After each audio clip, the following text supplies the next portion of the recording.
The Galactic Council chamber hummed with a cold, mechanical efficiency.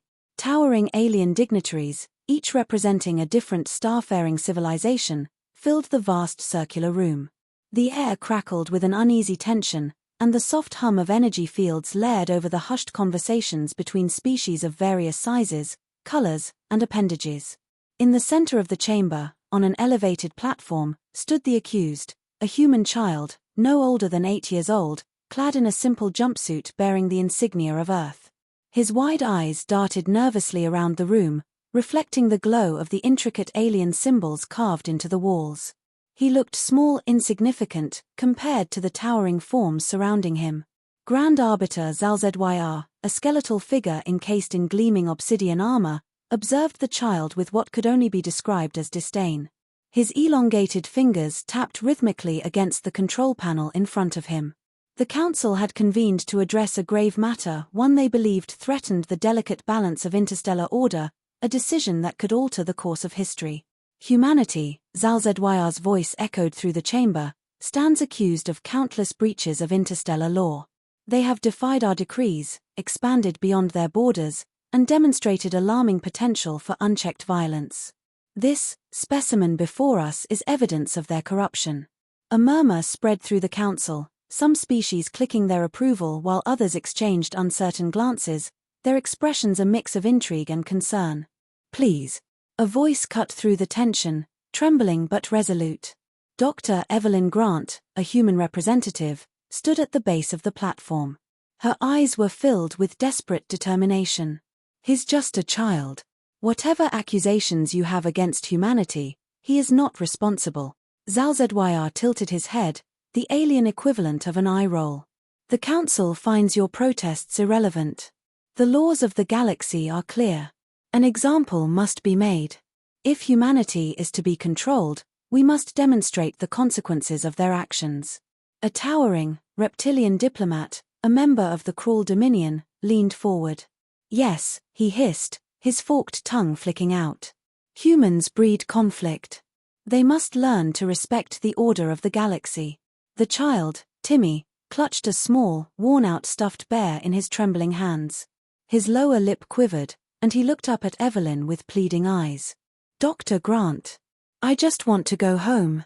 Tears welled up in her eyes, but she steeled herself. You don't understand what you're doing, she pleaded to the council. Humans, we aren't like you. We. ZalZYR's hand shot up, silencing her. Enough. The council shall vote. He turned his gaze toward the observers.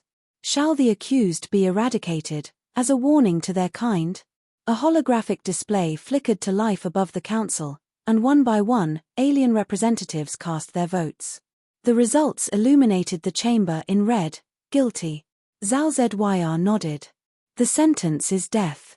Evelyn's scream pierced the air, raw and desperate, as Timmy's entire body tensed in frozen terror. His chest heaved in short, panicked breaths, and his eyes, wide and glistening with unshed tears, darted around in search of an escape. The security drones loomed above him, their cold, metallic limbs extending with an eerie precision that made his heart pound like a drumbeat of impending doom. One extended a mechanical limb, cold and unyielding, toward the boy. And then, it happened. The chamber lights flickered, casting long, eerie shadows across the walls, and a deep rumble, like the growl of a distant storm, shook the council hall. A new presence entered the room, one not bound by the rules of the council. The air itself seemed to tremble with a low, resonant hum. A massive holographic figure materialized above the council table, a battle-hardened man clad in ancient, weathered armor bearing the unmistakable insignia of Earth's long-forgotten fleets. This tribunal is over, the figure's voice was gruff, filled with authority and an undercurrent of something more terrifying, certainty. Gasps filled the chamber as the figure's face became clearer. General Marcus Vale, a legend in human military history, presumed dead for over a century. The council members, even ZalZYR, stiffened in their seats. Earth stands for its own, Vale continued, his piercing eyes locking onto ZalZYR. You dare threaten our children? You forget your place. Impossible, ZalZYR snarled, but his voice betrayed uncertainty. Human forces have no jurisdiction here. We hold supreme authority.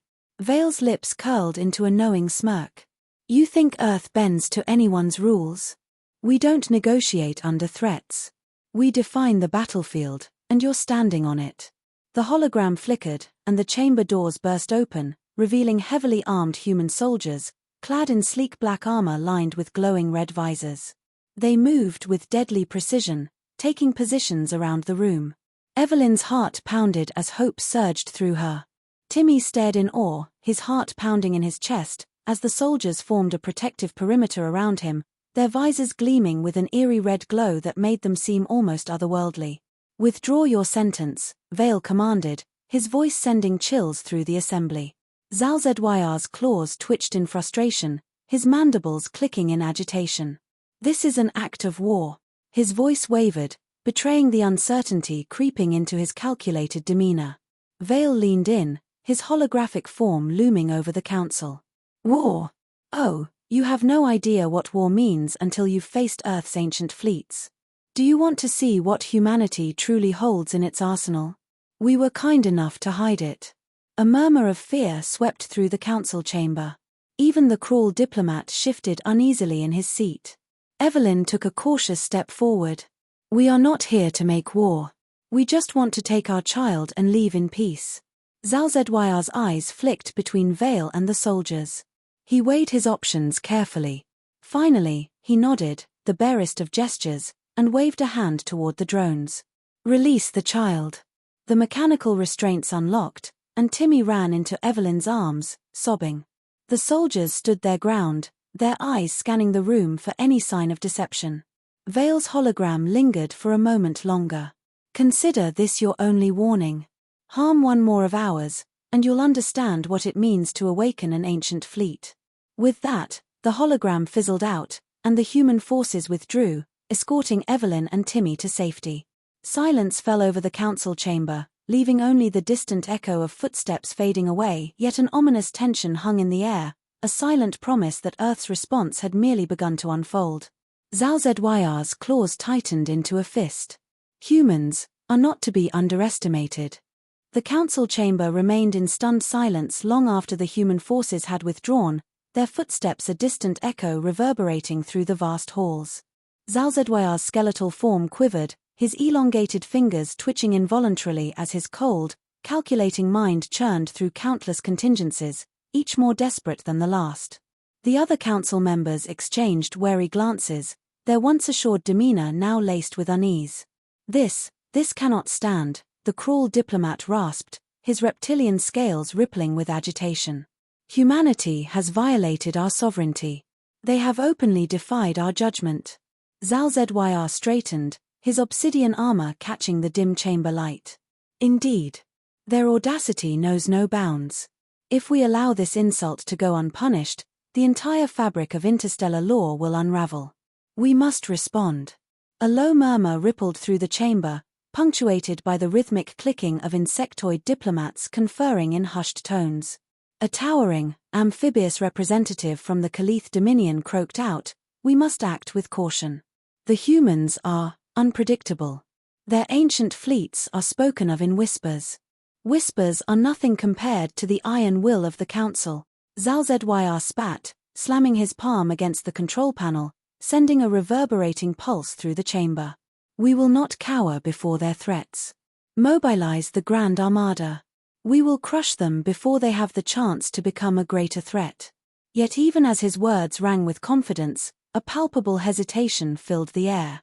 The council had underestimated humanity before, and now they stood on the precipice of a war unlike any before. Far across the galaxy, aboard the newly activated flagship Indomitable, General Marcus Vale stood before a tactical display. The dim glow cast harsh shadows across his chiseled features, each flicker of data illuminating the grim reality ahead. Rows of holographic projections flickered around him, depicting the rapidly changing galactic situation. Human forces were mobilizing in response to the Council's aggression, and the stakes had never been higher. "Sir," a lieutenant approached, saluting crisply. "We've detected an escalation in Council fleet movements. They're rallying near the Delphus sector. Estimated fleet strength, over 1,000 capital ships." Vale's gaze darkened. They're not wasting any time. Dr. Evelyn Grant stood nearby, her arms crossed tightly as she watched the projections with mounting anxiety. Do they really think they can win this? Vale's jaw clenched. They don't understand us, Evelyn. They see treaties and borders as barriers. We see them as mere stepping stones. We fight for survival. And they've just threatened the one thing we fight the hardest for, our children. He turned back to the display, tapping into the controls. Activate the old war protocols. We're bringing the ancient fleets online. Let them see just how deep our history runs.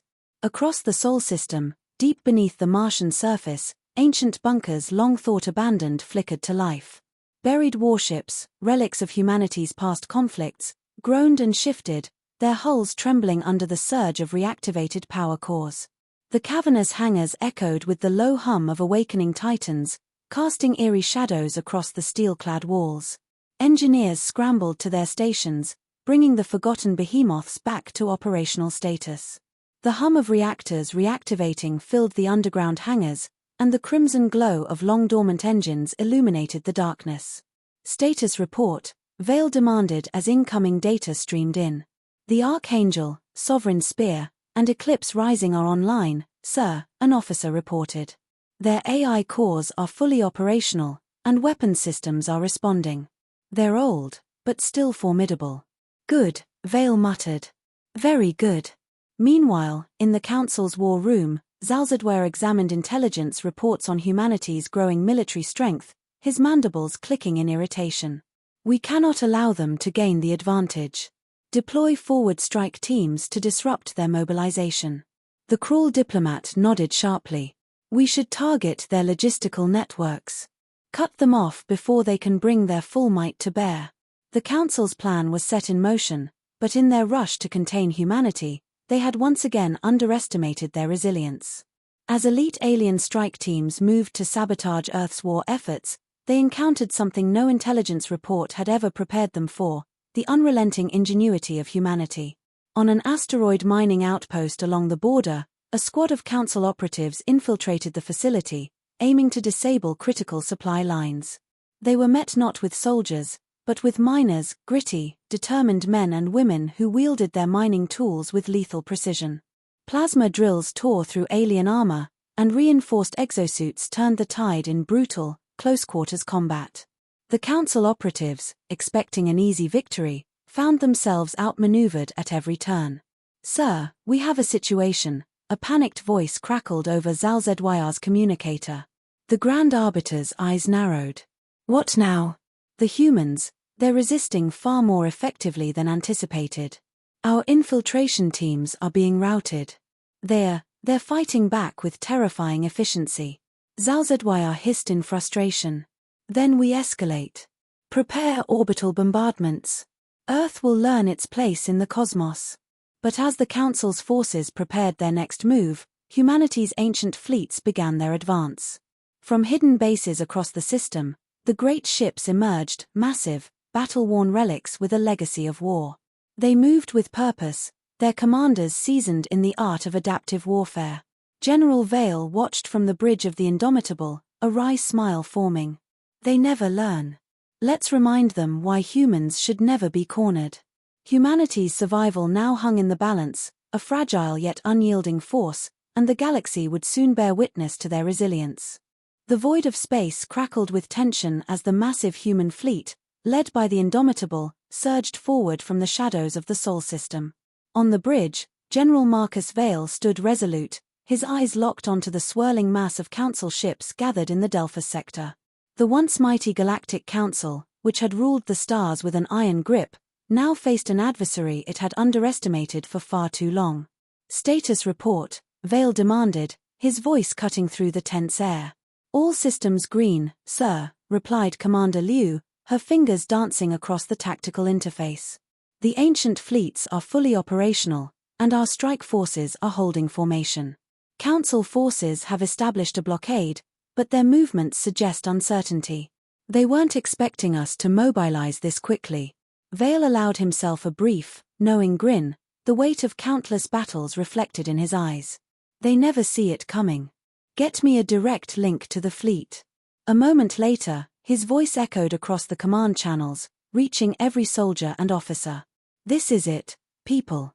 The Council thought they could bully us, thought they could take what is ours.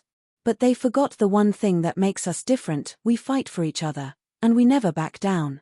Show them why humanity endures. A chorus of affirmations roared through the comms, and with a swift motion, Vale gave the command. Engage. The ancient human warships, towering relics of past conflicts, surged forward like beasts awakened from a deep slumber. The Council fleet scrambled to respond, unleashing a barrage of plasma fire and kinetic strikes. Yet humanity's ships, designed for adaptive warfare, weaved through the onslaught with surgical precision. On the Council flagship Supremacy, Grand Arbiter ZalZYR watched the battle unfold, his mandibles twitching in frustration. They should not be this formidable, he hissed, his eyes darting to the tactical display. Deploy the Vanguard. Overwhelm their flanks. The Council's Vanguard ships moved swiftly, their sleek forms cutting through space with precision, but their rigid maneuvers followed patterns humanity had long since deciphered, leaving them vulnerable to well-placed counterattacks. Vale had anticipated this maneuver, and as the enemy closed in, the Eclipse Rising, an ancient battleship long thought obsolete, pivoted with astonishing grace, unleashing a coordinated salvo of railgun fire. The Vanguard ships exploded in fiery bursts, their remains drifting into the void. "Sir, the enemy's flank is collapsing," Liu reported with barely contained excitement. Vale nodded. "Push the advantage. Drive them into the Maelstrom Nebula. We'll use the radiation pockets to disrupt their formation." On the ground, Earth's defenders braced as covert Council operatives moved through the shadows, their footsteps silent but their intent deadly, aiming to cripple key installations with precision and stealth. But humanity's defenders were prepared. In a subterranean command center deep within the Martian surface, Evelyn Grant coordinated defensive operations, her face a mask of focus. "We've got infiltrators in the eastern sector," a security officer reported. "They're targeting our power grids." Evelyn didn't hesitate. "Redirect drone units and initiate lockdown protocols.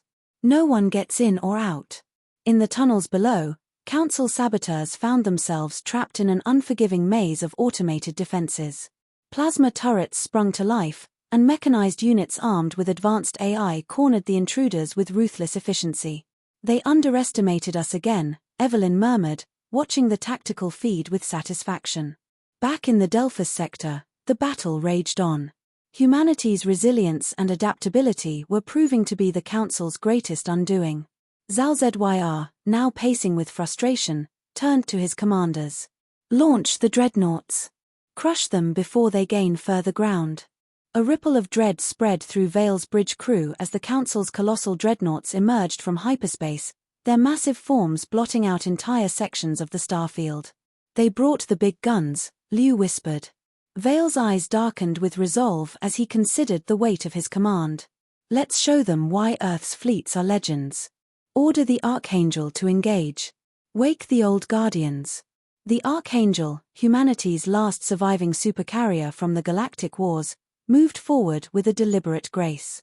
Its weapon systems, ancient but meticulously maintained, fired in devastating precision, sending shockwaves through the Council's lines. "Sir, the dreadnoughts are focusing fire on our flagship.